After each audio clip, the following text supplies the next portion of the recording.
Muy buenas noches. Mi nombre es Octavio Contreras Borseguí. Soy maestro de la Universidad Iberoamericana y soy historiador.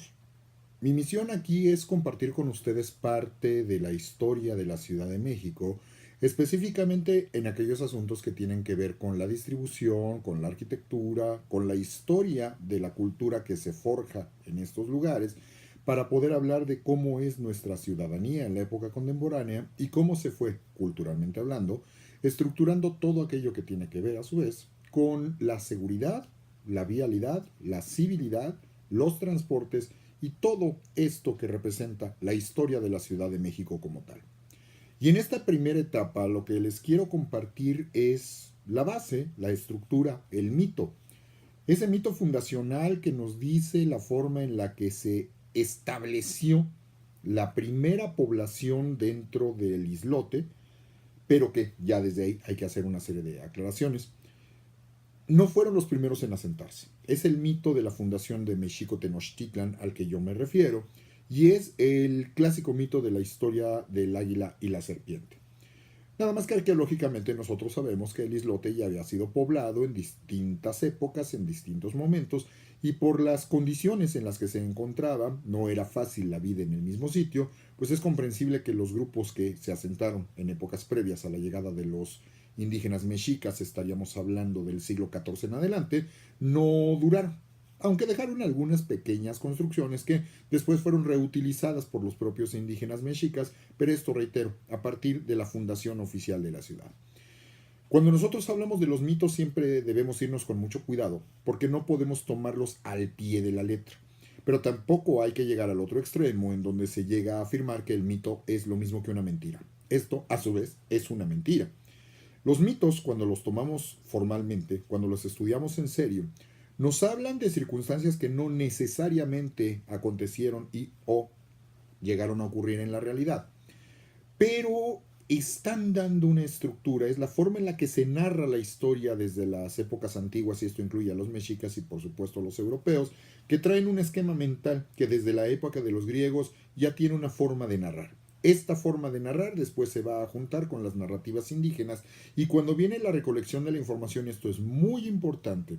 Para hablar de la historia de los indígenas hay que llevárselo con mucho cuidado porque mucho de ello está permeado ya por la visión de los propios europeos, particularmente de los españoles, y la cultura judeocristiana, que ellos a su vez van a transmitirle a los indígenas cuando estos van a comenzar a ser evangelizados y van a comenzar a ser educados, y esto da como resultado la maravillosa narrativa que nosotros encontramos con Bernardino de Sahagún, Bartolomé de las Casas, etcétera, sobre todo con las casas con quien constantemente hacemos la referencia de que él utiliza fuentes indígenas. Lo primero que tenemos que dejar muy claro desde este contexto, hablando desde la perspectiva de la teoría historiográfica, es que los narradores indígenas que le pasaron la información a gente como Bernardino de Sahagún, sí, de etnia son indígenas, pero de mentalidad ya han sido bautizados, ya han sido educados en el catecismo, y la estructura de pensamiento y la estructura narrativa ya no es de un indígena. Además de que estamos hablando de indígenas de segunda, tercera generación. Conforme van pasando los años, recuerden que la compilación de la información de estos maravillosos primeros, entre comillas, antropólogos europeos, no van a ser inmediatamente después nada más el puro año de 1523 o 1524, sino que se van a ir sumando estas narrativas conforme los tiempos van pasando, y los indígenas que están siendo las fuentes de las que están abrevando a su vez los españoles, o sea, hay que tomar en cuenta que ellos lo van a ver ya con, sí, con sangre indígena, pero con una formación y con una mentalidad de católicos cristianos y con un esquema de pensamiento que ya no tiene nada que ver directamente con ellos. Ellos ya no comprenden lo que es el sentido del sacrificio, ni entienden lo que sus ancestros llegaron a hacer, o lo entienden, pero desde una perspectiva mucho más parecida a la europea que a la propia indígena como nosotros lo interpretamos. Esto sin tomar en consideración a su vez la forma en la que el europeo a su vez interpreta el mundo, sobre todo cuando estamos hablando de frailes, cuando estamos hablando de órdenes religiosas que van a ser franciscanas o que van a ser dominicas o que van a ser agustinas, sobre todo en las primeras etapas de la evangelización. Esto es lo que nos permite, cuando escuchamos maravillosas narraciones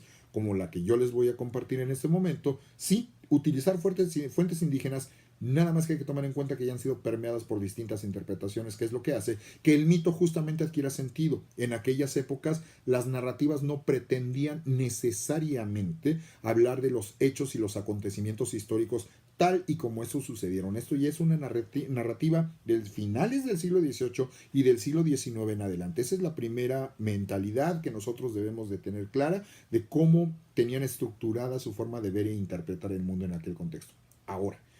esto nos lleva a hablar del famoso mito fundacional. Decía que la palabra mito, muchas personas cuando tratan de desacreditar alguna afirmación que tiene poco sustento, que parece no creíble, solemos decir es que eso es un mito. Aquí hay que entender que el sentido del mito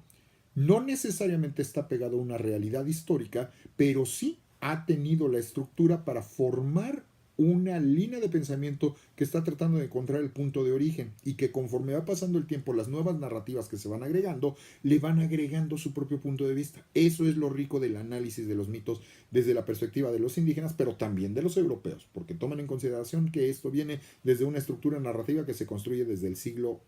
prácticamente siglo V antes de Cristo y específicamente con la cultura grecolatina hacia adelante.